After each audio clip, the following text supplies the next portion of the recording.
Das ist sowas von irre.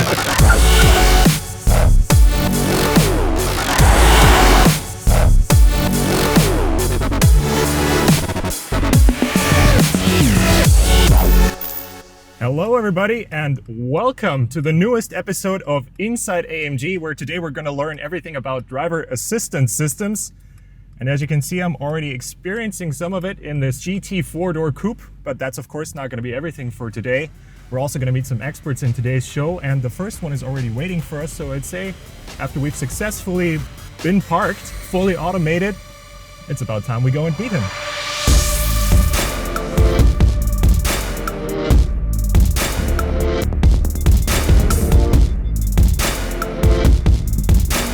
And here we are. Today's video is going to be in German, by the way, but as usual, you can always activate subtitles by clicking up here or down there. Dominik, hi, grüß dich. Hey Felix. Alles gut? Alles prima. Wunderbar. Zum Einstieg würde ich dich bitten, erzähl doch den Leuten am besten gleich mal, was du hier so machst bei AMG. Wir entwickeln die Fahrerassistenzsysteme. Wir übernehmen die Systeme, die Software von Mercedes-Benz und machen dann AMG-spezifische Anpassungen. AMG-spezifische Anpassungen, also auch in den Fahrerassistenzsystemen steckt viel AMG-Know-how drin. Ja, wir haben da kleine Gimmicks, die haben wir noch ein bisschen verändert und genau, die können wir nachher gleich erfahren. Ah, okay. Ja, ich habe es ja schon im eigenen Leib erfahren dürfen in dem GT4-Türer hier, das autonome Einparken. Ich muss sagen, ich finde es immer noch ein bisschen spooky, wenn man so die Kontrolle komplett aus der Hand gibt. Ja, ist sehr ungewohnt, ja, wirklich. Aber man braucht einfach das Vertrauen und man gewöhnt sich daran. Ja, ich kann mir vorstellen, da ist das Ende der Fahnenstange noch nicht erreicht, oder? Nein, wir haben noch einiges geplant. Wir zeigen auch dir die Zukunft von den Fahrradsystemen und das wird noch spannend heute. Okay, ich bin gespannt. Würde ich sagen, legen wir direkt los, oder? Gerne, steigen wir ein. Alles klar.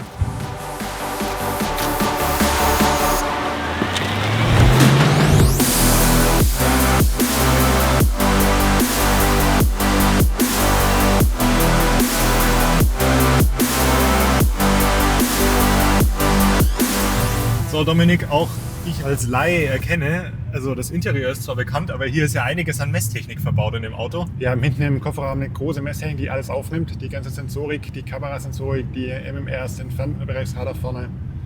Und es wird hier quasi auf das Bild übertragen. Und dann sehe ich, was das Fahrzeug sieht und was es macht. Also ich sehe hier wahnsinnig viele Linien. Es sieht aus wie irgendwelche Telemetriedaten oder so. Und das hier links ist wahrscheinlich dann ja unsere Position, wie wir gerade unterwegs sind, oder? Genau, vom linken Bereich sehen wir die Radardaten. Also sehen hier auch das vordere Fahrzeug, das hier gerade fährt. Man sieht die Spuren, die durchgezogenen Linien und die gestrichelte Linie und welche Objekte er gerade für den Lenkassistent verwendet. Das ist schon interessant, ne? Es ist jetzt quasi das Auge des Systems, ja? Also wie das Fahrzeug mit seinen diversen Sensoren alles wahrnimmt. Genau, richtig, Das ist schon ziemlich beeindruckend, muss ich sagen. Und ich sehe auch schon, du hast deine Hände auch gar nicht so wahnsinnig viel am Lenkrad. Nee, das sollte er eigentlich alles selber machen. Der Fahrer ist immer noch in der Verantwortung dafür und muss natürlich immer noch am Verkehrsgeschehen teilnehmen. Also es ist hier, wie gesagt, mit der ganzen Messtechnik natürlich ein Entwicklungsfahrzeug von euch, aber was ist denn jetzt hier so an Systemen verbaut? Sind das alles zukünftige Systeme oder sind da auch so ein paar Sachen, die man jetzt quasi, wenn man heute zum AMG-Händler gehen würde, auch schon oder zum Mercedes-Händler auch schon im Auto drin hätte? Also wir haben hier das große Fahrerassistenzpaket verbaut in dem Fahrzeug. Das kann man auch aktuell im Autohaus kaufen. Wir übernehmen quasi die Seriensoftware von Mercedes-Benz und machen die AMG-spezifischen Anpassungen. Wir haben vorne und hinten zum Beispiel MMR-Sensoren, die haben eine andere Position und wir müssen ja quasi die anderen Positionsdaten hinterlegen. Wir haben ein anderes Fahrwerk, wir haben eine andere ESP, andere Lenkung, ein anderes ESP und alle diese Einflüsse müssen wir natürlich in die Software mit einfließen lassen. Das kann ich mir vorstellen. Das ist schon einiges an AMG-spezifischer Arbeit, die dann da reinfließt, dadurch, dass die Fahrzeuge ja wirklich, was das komplette Zusammenspiel aller Systeme anbelangt, angepasst sind und spezifisch sind. Nicht schlecht. Vor allem die Einflüsse vom Fahrwerk oder von Lenkung, die haben sehr großen Einfluss auf die Applikation vom Lenkassistent. Also die machen wir quasi komplett selber, die Applikation. Können wir mal ein bisschen was demonstrieren hier, oder? Ja, also zeige ich mal den Spurassistent, dass wenn man hier ein bisschen unachtsam ist und die Linie verlässt, dann zieht er einen quasi wieder rein und es kommt die Anzeige im Kombi. Ja. Also eigentlich muss man sagen, das System könnte schon viel mehr, wenn man es von alleine lassen würde. Ja, richtig. Man darf quasi nicht mehr. Okay. Aus gesetzlicher Lage darf man nicht mehr. Ja. Du hast jetzt gesagt, hier ist das große Fahrerassistenzpaket verbaut in dem Auto. Genau, ja. Da gehört der Lenkassistent dazu. Yep. Was ist da noch alles mit dabei? Der aktive Spurhalteassistent, der zieht uns quasi, wenn wir die Linie verlassen oder wenn wir die Spur verlassen und über die Linie fahren, zieht uns wieder in die Mitte rein, über einen Bremseingriff in diesem Auto noch. Und wir haben den aktiven Totwinkelassistent, das sind die Dreieckchen im Spiegel. Wir haben den Stauassistent. Es gibt so viele Assistenten. Wir haben natürlich die Pre-Safe-Bremse. Die wandelt da, wenn wir hier auf das LKW oder das vordere Fahrzeug aufbremsen, mit einem Warnton oder mit einer Bremsung. Die Pre-Safe-Bremse werden wir nachher auch in Immendingen ein bisschen noch näher sehen. Okay. Da haben wir ein kleines Szenario aufgebaut und da bin ich überrascht oder bin ich mal gespannt, was du da sagen musst. Oh, ich bin auch gespannt, aber Notbremsung, das klingt schon nach Mutprobe ein bisschen. Aber ich muss sagen, hier so bei gängigen Autobahngeschwindigkeiten, man merkt wirklich, man sieht es ja auch, wie sich das Lenkrad bewegt, wie das Auto immer in der Mitte der Spur gehalten wird. Ja, und auch die Geschwindigkeitsübernahme ist schon was sehr Komfortables. Wenn man gerade nicht das Schild gesehen hat, dann das Auto hat es quasi gesehen. Nicht schlecht. Das ist auf jeden Fall ein Sicherheitsgewinn. Also wenn man da irgendwie abgelenkt ist, dann kann einen schon retten.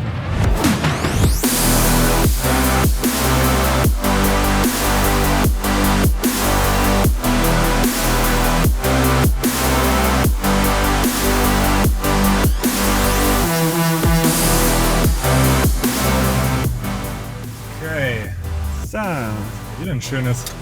da haben wir was vorbereitet für dich. Okay, und was genau habt ihr da vorbereitet? Wir haben ein kleines Stadtszenario aufgebaut. Also hier vorne stehen rechts Autos und zwischen den Fahrzeugen wird es ein kleines Kind vorlaufen. Hoffentlich kein echtes Kind. Nein, ich hoffe es auch nicht. Nein, das ist eine Puppe. Wir fahren mit 50 Stundenkilometer vor und das Auto wird dann komplett autonom bremsen. Komplett autonom bremsen. Okay, wir gehen gleich in die Vollen. Richtig. Okay, ja dann Schauen wir mal, was das Auto kann. ab dafür. Und los.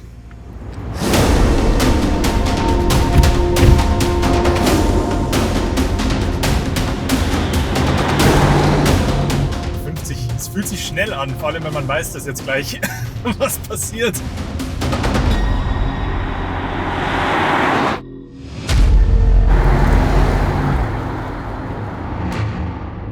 Gleich passiert was. Oh je, wo Oh, es kommt's? ist spooky.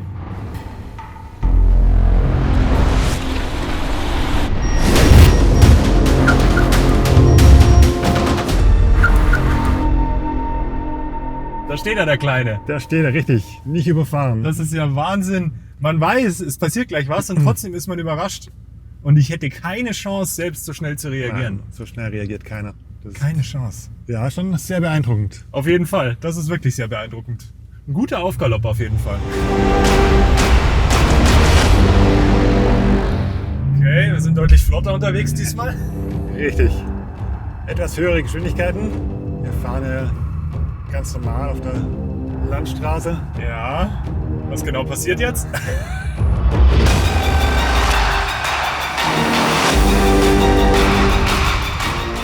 Da vorne steht was. Okay, ja, da steht wirklich was.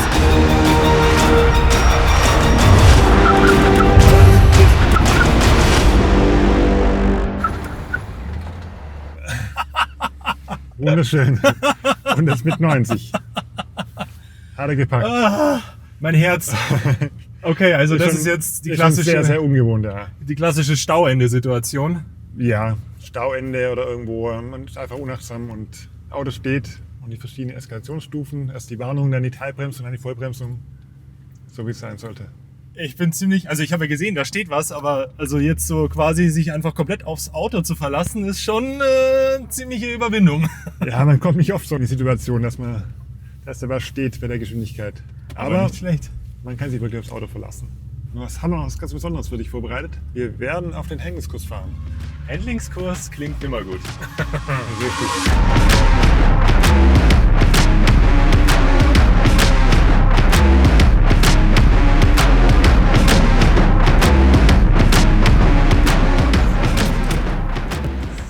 Hallo, Hi, grüß dich Felix. Grüß dich, Hi. Florian, hi. Okay, was passiert jetzt hier? Das ist die versprochene Überraschung für heute. Das ist die Überraschung. Florian ist die Richtig. Überraschung. Okay. Ich glaube weniger ich, als mehr das, was wir dir hier heute zeigen wollen. Und zwar habe ich gehört, du bist heute so ein bisschen im Bereich Fahrerassistenzsysteme unterwegs gewesen mit dem Dominik bereits. Ja, danke dafür. Bitteschön. Genau, und nun darf ich dich in gehe Obhut schon mal. nehmen. Ciao, ciao. Viel Spaß und noch. wollte dir mal zeigen, was wir bei der AMG alles machen, wenn wir ein gewisses Maß an Verrücktheit mit uns bringen und dann auch mit den automatisierten Systemen uns Richtung Rennstrecke bewegen. Okay. Wir sehen hier einen GT4-Türer, ja, und mit dem wollen wir dir heute ein bisschen was zeigen. Hier auf dieser Ganz genau. Rennstrecke. Wir Okay. warst du schon mal hier auf der Rennstrecke? Ich kenne die Strecke, ja, Okay. aber ich glaube, ich habe noch nicht das erlebt, was ich Okay. jetzt heute hier erleben werde, Ja. wenn das stimmt, was ich mir jetzt vorstelle. Ist im Endeffekt genau das, was du dann erleben wirst. Dann kann's losgehen. Da sitzt ja gar keiner drin. Okay. Ich kann meinen Augen nicht so richtig trauen. Tja, Felix. Wir werden jetzt kurz warten. Das Auto geht sich nämlich warm machen. Ja, mit kalten Reifen, kalten Bremsen sollte man keine schnellen Runden fahren. Und wenn es wieder da ist, dann würden wir uns da mal reinsetzen und dir ein bisschen was zeigen. Okay, wow. Ich bin gerade ein bisschen sprachlos, muss ich ganz ehrlich sagen. Also das war schon mal schwer beeindruckend, einfach nur das zu sehen, wie der hier losfährt und es ist einfach niemand in dem Auto drin. Man lernt aus autonomen Fahrten enorm viel. Wir zeichnen die ganzen Daten auf. Zu der Technik wird dir aber später mein Experte Sabolc dann noch ein bisschen mehr erzählen. Okay, cool. Dann würde ich sagen, legen wir los, oder? So sieht's aus.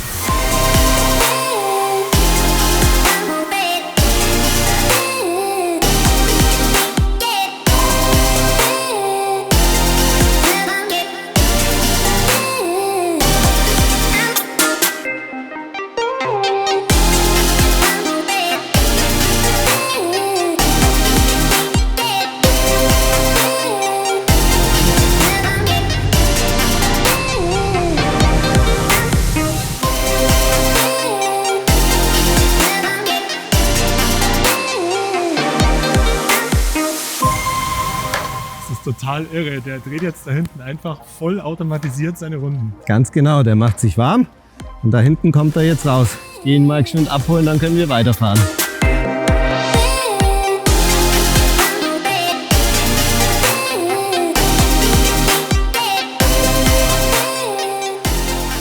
So Felix, jetzt ist die Karre warm, würde ich sagen, ne? Ja. Aber bevor wir jetzt auf eine heiße Runde gehen, würde dir mein Kollege, der da schon ankommt, Sabolc, noch ein bisschen was Hi, über die Felix. Technik sagen. Ich Sabolc. bereite so lange was vor und komme dann nachher wieder. Alles klar. Wow, einfach nur wow. Ich bin echt ziemlich von den Socken. Ich muss sagen, das Auto sieht ja eigentlich komplett normal aus. Ja, hier ist so ein bisschen Tarnung vorne, ein bisschen Tarnung oben. Aber wie funktioniert das? Also von außen siehst du nur maximal die GPS-Antennen auf dem Dach und der Rest ist im Kofferraum. Ich zeig's dir. Okay, jetzt gleich, bin ich wie es gespannt. aussieht. Also hier haben wir verschiedene Rechner. Wie gesagt, wir haben im Auto ein hochgenaues GPS, also Ortungssystem verbaut mit Bewegungssensoren. So können wir die Position ganz genau bestimmen auf der Strecke. Dann haben wir noch unser Rechner, da läuft der Regleralgorithmus. Das ist auch mit dem Fahrzeug verbunden, also kriegt auch alle Daten vom Fahrzeugsensoren, was alles in einem Serienfahrzeug verbaut ist. Den Regler haben wir selbst entwickelt. Das rechnet aus Position, Daten und die Vorgaben, was wir vorher definieren. Die Geschwindigkeit, Lenkwinkel, Motormoment und Bremsmoment. Und dann schickt es einfach über eine Fahrzeugschnittstelle an dem Fahrzeug. Okay, also das Auto weiß einfach über GPS immer ganz genau, wo es ist, sehr punktgenau auf Richtig. der Strecke, wo es sich befindet und dann werden die entsprechenden Parameter dazugegeben und das sorgt dann dafür, dass sich das Auto hier so dynamisch bewegen kann. Richtig, also wir müssen vorher ein paar Sachen natürlich vorbereiten, zum Beispiel die Trajektorie definieren und dann können wir schon mit Mausklick starten. Ich muss sagen, ich bin echt schwer beeindruckt, auch jetzt, wo ich dieses Setup sehe, weil so wahnsinnig viel ist da eigentlich gar nicht drin, muss man ganz ehrlich sagen. Also anscheinend ist ja das Fahrzeug, so wie man es ja normal kaufen kann, schon eine ganz gute Basis für sowas. Ja, das stimmt, aber natürlich solche Sachen darf man in der öffentlichen Verkehr da nicht benutzen. Ja, Gott sei Dank sind wir hier auf einem abgesperrten Gelände. Ja, Felix, jetzt hast du quasi die Technik dahinter kennenlernen dürfen. Ich würde sagen, lass uns mal eine Runde fahren mit uns im Fahrzeug. Ja, sehr gerne. Cool. Danke dir, Sabold.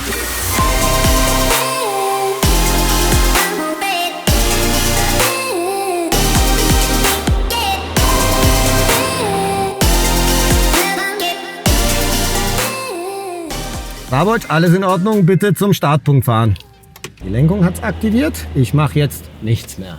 Wir fahren jetzt zum Startpunkt, denn unser Startpunkt ist immer an derselben Stelle. Wir müssen stehen, aktivieren, deshalb starten wir aus der Boxengasse.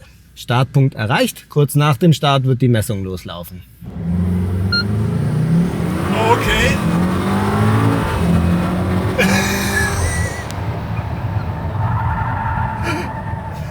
Genau. Oh, du schönes Ding hier. Hier sehen wir auch, wir haben ein sehr reproduzierbares System. Ja. Genau. Als ich gerade gesagt habe, ich kenne die Strecke, meinte ich damit, ich bin hier, glaube ich, 2 Runden gefahren in meinem Leben. Also So. die blinden Punkte, an die erinnere ich mich noch. Dazu darfst du sie dir jetzt einprägen. Was ich dazu sagen muss, wir limitieren bei 170 km/h, Okay. weil wir wollen nicht geradeaus schnell fahren. Wir wollen in den Kurven schnell sein und ein bisschen Risiko rausnehmen. Das ist so irre einfach. Ich sitze hier neben dir und du machst einfach nichts. Wir könnten jetzt unsere E-Mails checken.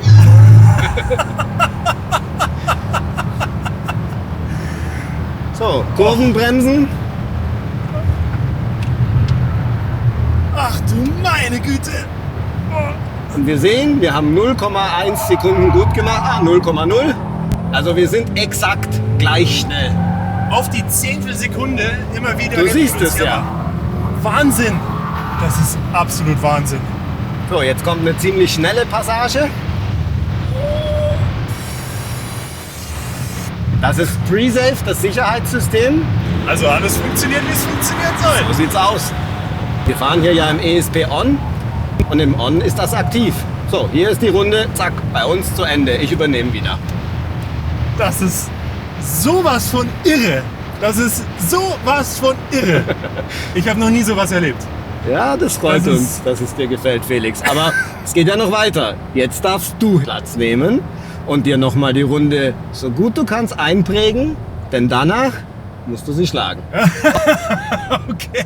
Natürlich darfst du auch nur 170 fahren, ne? Sonst wäre es ja... Das wäre unfair. Genau, also so gut es dein Gasfuß eben hinkriegt. Ich werde dich darauf hinweisen, wenn du bei 180 fast schon angekommen bist. Okay, ich werde versuchen, nicht zu schummeln. Mein Puls ist durch die Decke. Genau. Jetzt schon. Also du musst nichts machen, wir spulen quasi einfach die gleiche Runde nochmal runter wie gerade eben. Ich halte mich einfach nur fest, genieße die Show. Und präg dir die Ideallinie ein, so gut du kannst.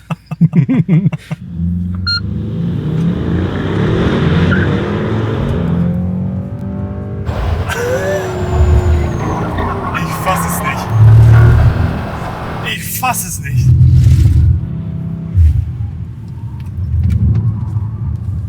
Genau, jetzt kommen wir wieder raus auf die lange Gerade, wo du bereits weißt, wir bremsen sehr spät. Ja. Ich habe den Punkt noch in etwa im Kopf. Versuch ihn dir nochmal gut einzuprägen, Felix. Okay, 300, 200, 100 und in die Eisen.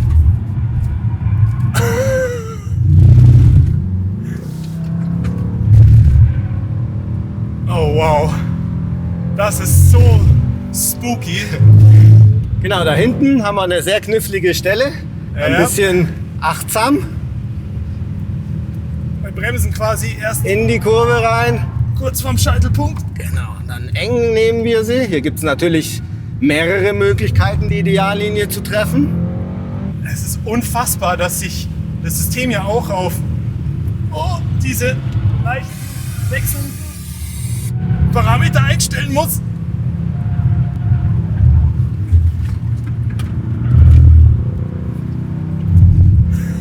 Macht's gut. Jede Faser meines Körpers will einfach nur dieses Lenkrad haben. Bremsen übernehmen, beenden. Genau, übernimm einfach runterbremsen, du hast das Auto, genau. Jetzt kommt deine Hotlap. Jetzt kommt meine Hot Lap. Das wird eine lauwarm Lap. Deine Runde. Ich lege jetzt einfach mal los. Du sagst mir ja, wenn ich irgendwo eine Kurve nicht richtig anpeile. Ich hoffe, ich erkenne es rechtzeitig. Das Okay. schaffst du schon. Feuer Dann. frei.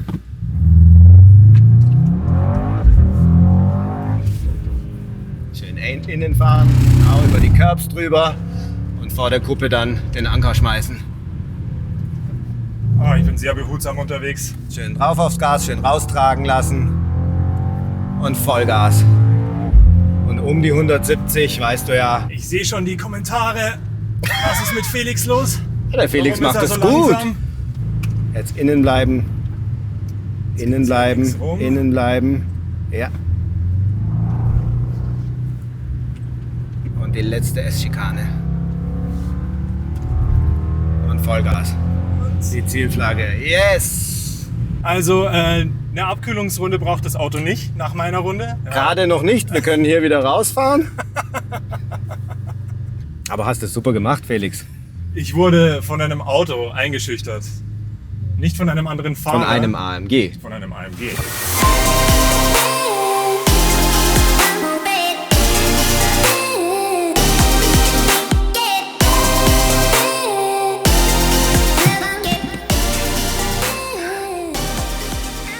Wow, wow, wow. Einfach nur wow. Ich bin komplett geplättet. Florian, danke für dieses Erlebnis. Sehr gerne. Das haben wir gerne gemacht. Das war echt der Hammer. Hast du auch gut gemacht.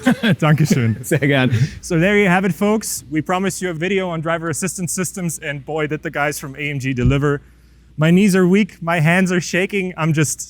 I can't believe what I just got to experience. We saw what driver assistance systems can do in a safety context. Now we also know what they can do in a performance context. That was just hugely impressive. So if you like what you've seen today, don't forget to like this video. Also drop us comments down below letting us know what you would like us to shoot next. Subscribe to the channel, hit the little bell icon so you always get notified whenever we upload a new video. Until the next one, bye bye.